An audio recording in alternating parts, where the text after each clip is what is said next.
Let's go back to ancient Egypt. They really do. Egypt, Babylon, you're going to see many of the signs and many of the... this is Christopher Columbus. He was a member, of course, of a secret Illuminati order. You notice the Knights Templar crosses in many of the paintings of the three ships that he brought over.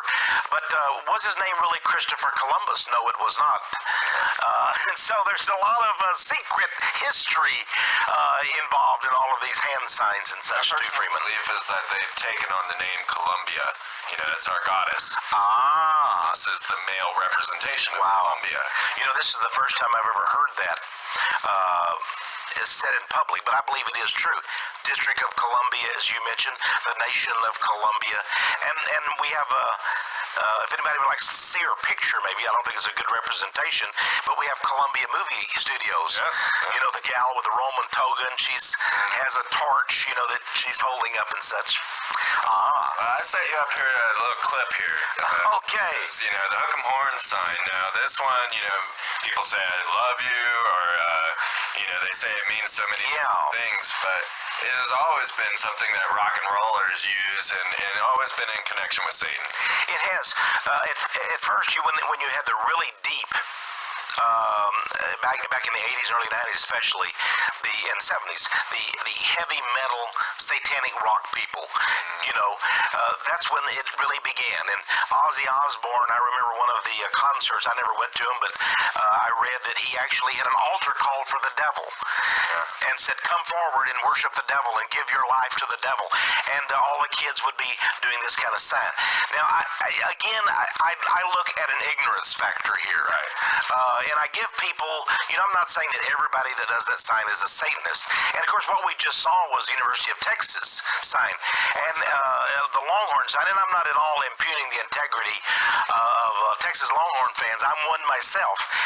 But here again, we have a sign that can be used for good, just to indicate the Texas Longhorn football team, or for evil. Well, open witchcraft. I mean, we practice witchcraft openly these days. Roll this clip here, Shag. We have Matthew McConaughey, who, for A&M. I need some thought here. You got to put a lot of thought into this hex, because it's really powerful, or we wouldn't be up here doing this with these red candles, right? We don't even like red. The tradition of the hex, lighting a red candle, goes back to the 1940s. The truth is, A&M was killing UT for a number of years in a row, and a couple of students decided to go to a palm reader. So they hired a local witch to put a hex on. She said light red candles would keep them burning. And we broke their curse in their undefeated season, 21-0. Since then, Texas kicked the crap out of A&M. and on this 64th anniversary of Madam Hippel's spell, these hexers mean business.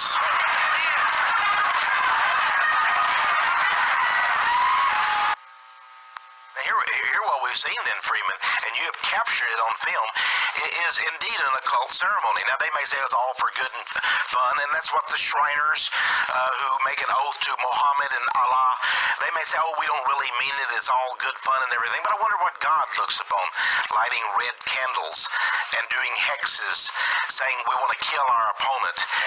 And then even the Longhorn sign, maybe when you combine all those things together, I wouldn't think that would be invoking good forces, let's just put it that way.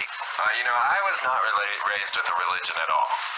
but I have conclusively proven to myself that Satan rules this planet. So many things. I've done the corporate logos. I've looked into Columbia and her connections to Lucifer. All of these things show me constantly that our leaders are Satanists. Now, what you said is a cardinal principle. The Bible itself says Satan is God, with a small g now, of this world. Right. Temporarily, for whatever reason, God is allowing him to reign. The book of Revelation says he's furious because he knows he has but a short time. But you are right, and the signs are everywhere, but people don't know it. That's interesting because you say you're not a Christian, and yet you're more aware than 99.999 go out to the infinity of the Christians that I talk to.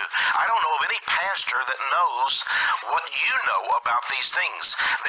That our culture is permeated with satanic symbols, signs, images, and doctrines. And yet the average pastor out there is saying, give us money and you'll get rich, and just into the most, in a way, they're in a form of black magic themselves, the average pastor. Or think positive, make positive confessions. None of these things having anything to do with true Christianity, but a lot to do with New Age occultism. Yes.